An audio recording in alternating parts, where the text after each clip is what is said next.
Hi, it's Dave, one of the trainers here at the range. I'd like to talk to you about women and guns. The American Rifleman magazine recently came out with an article on women and guns where they had a number of women come in and shoot a number of guns and pick their favorites.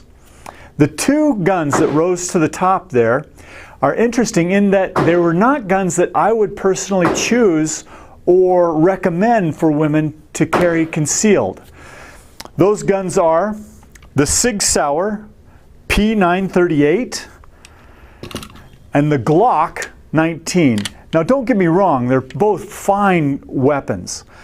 The problem is, this is a Glock 19. This is a large gun. It is easy to shoot, it's easy to operate, it's simple. And the recoil is very mild for a 9mm because of its large size. The larger the gun, the less felt recoil. However, I don't know if you could imagine yourself carrying this concealed very easily. The next gun is actually a very easily concealable gun, the Sig Sauer P938. It is also a 9mm. It also is, for how small it is relatively easy to shoot because it's a 1911 design, a great gun for shooting at the range. However, it is a single action semi-automatic. What that means is this hammer right here has to be back in the cocked position for it to be fired.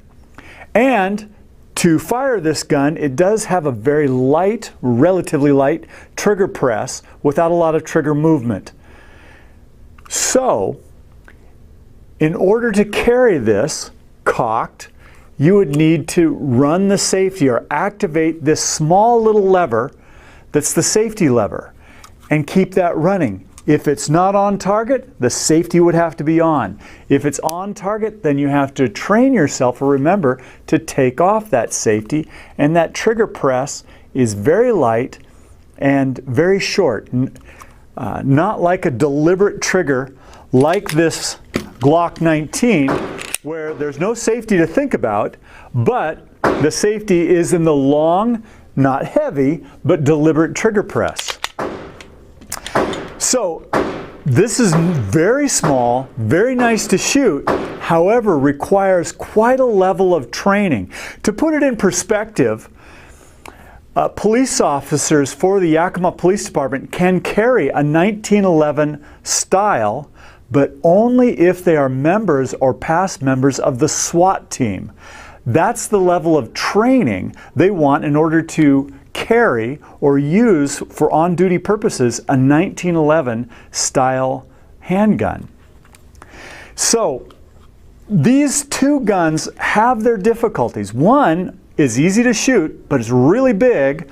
One is nice and small and still fairly easy to shoot, but it's complicated. Let's look at some of the other choices out there. We have the Smith & Wesson Shield, probably one of the most common and best-selling guns in our inventory. It is still relatively small. It has the option of having a safety, although you can choose to purchase one without a thumb safety. The safety really is in the deliberate long trigger pull. It's not a hard trigger, but it's long and deliberate. This is a very nice handgun, very popular, and highly recommended. Well made and reasonably priced. Next we have the Glock 43. A little more expensive, but a little smaller than the Smith & Wesson. An excellent little gun, and again, no safety, very simple to use, very mild recoil for a 9mm, and a long, easy to pull, but still a long, deliberate trigger press. And we have the Walther PPS, very similar to the Smith & Wesson Shield in size, but one of the things the Walther has going for it is the slide is a little easier to operate than the Smith & Wesson Shield. Again, no safety, a long, deliberate striker-fired trigger press on it. Very easy gun to use and a simple gun to use. I always get the question about what about revolvers? Well, there's some pros and cons with a revolver. One of the things about a revolver is they're very light. These alloy framed, like this Ruger LCR here, is a very light gun. Still fairly small, can be somewhat wide, but they're limited to only 5 shots and very difficult to reload or time consuming to reload. And the trigger press is long, but it's also really stiff, pretty hard to use. A lot of ladies, smaller hands, find it very difficult to press that trigger back consistently in order to keep this gun on target. And also on these revolvers, you notice that they really have rudimentary sights. Whereas if you look at the Glock or this Walther or this Smith & Wesson here, you'll notice the sights are very nice and easy to see. The point I'm making is that there's a lot of different styles and considerations in both shooting and using a gun.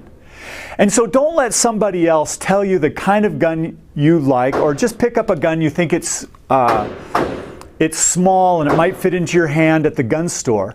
What you really need to do is you need to come in and shoot these guns. We have the ability here at the range for you to do just that.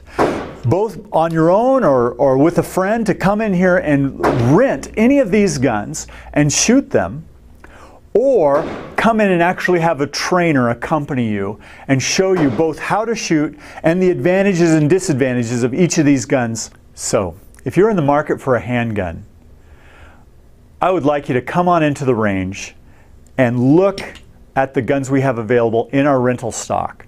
We have dozens of them. And likely the gun that you're considering buying, we have it and you can try it. Thanks for watching.